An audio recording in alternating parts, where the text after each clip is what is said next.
день, поважаныя госці. Ідучы на спачынак, запытай себе сам, што ты зрабіў сёння. Падвядзі вынікі справ сваім.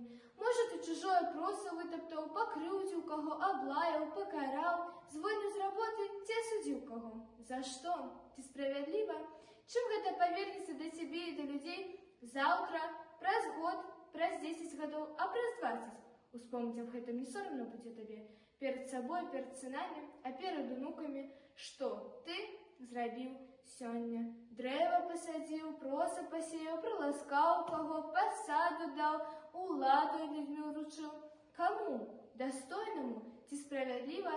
Чым гэта павернецца да цябе і да людзей заўтра, праз год, праз 10 гадоў, а праз 20? Успомніць аб гэтым не сорамна будзе табе перад сабой, перад сынамі, а перад унукамі, што ты зрабіў сёння.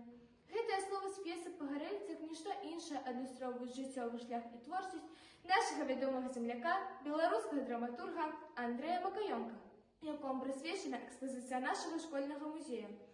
Сёння я хочу запрасіць вас не толькі наш музей, але і паказаць, наколькі ён неабходны, каб глыбока зразумець тэму «Макаёнак. Чалавек і эпоха». Менавіта ў музеі госці могуць дакрануцца да жыцця пісьменніка, таксама адчуць уплыў часу да яго станаўлення і сталення. Наш школьны літаратурны музей – гэта не проста збор экспанатаў, а своеасаблівы ключ, адкрыўшы які вы зможаце паглыбіцца ў душу чалавека і нават адчуць пульс цэлай эпохі. Як казала народная артыстка БССР Марыя Захарэвіч, Андрэй Егорович і увасабляў у сабе гэтую эпоху. Наш школьны літаратурны музей адчыніў свае дзверы 25 студзеня 1986 года, дзякуючы напружанай працы настаўнікаў і вучняў нашай школы. Пачынальнікамі збору экспанатаў сталі настаўніцы беларускай мовы і літаратуры Рэўзіна Была Міроновна і Камарова Еўдакія Еўстрацівна, а таксама дырэктар школы Загорскі Евгений Платонович. Яны разам з вучнямі нашай школы звярнуліся да родных Андрэя Макаёнка з просьбай перадаць ім асабістыя рэчы пісьменніка. Андрэй Ягорович Макаёнак.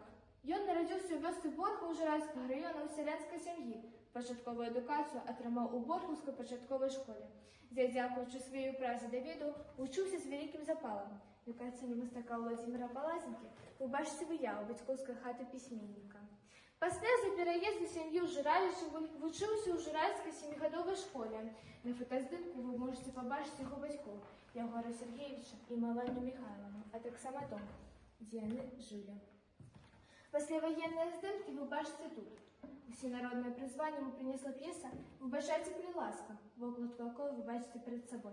Таксама звярніце ўвагу на часопіс «Нёман» з яго творамі года 50-х гадоў, дзе ён разам са сваім братам Іванам, які таксама удзельнічаў у Вялікай Айчыннай вайне.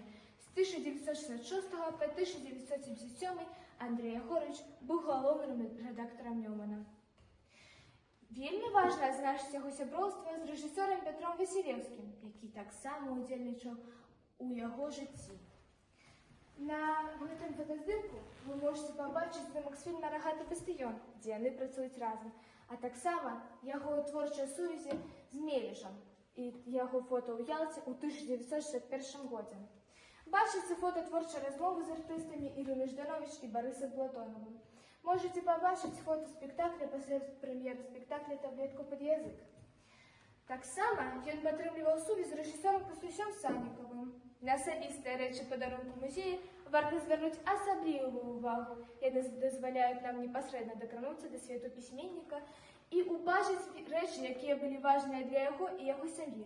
Сярод іх трафейная друкацыйная машынка, шашкі, гадзіннік, кій, блакнот і ручка.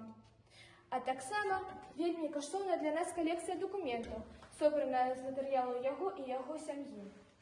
У нашым школьным музеі з'явілася новы экспанат. Мы рады вам прадставіць спінінг, з якім Макаёнак любіў рыбачыць. Таксама наш пісьменнік любіў збіраць калекцыю міні-скульптур. Вы можаце пабачыць бюсты Талстога, Ясеніна, Гоголя, Чайковскага, статую Ермака, абеліску Мінску, шкляную шыльду, статуэтку Ленін. Вельмі важна для нас таксама калекцыя кніг, якія так любіў збіраць наш пісьменнік.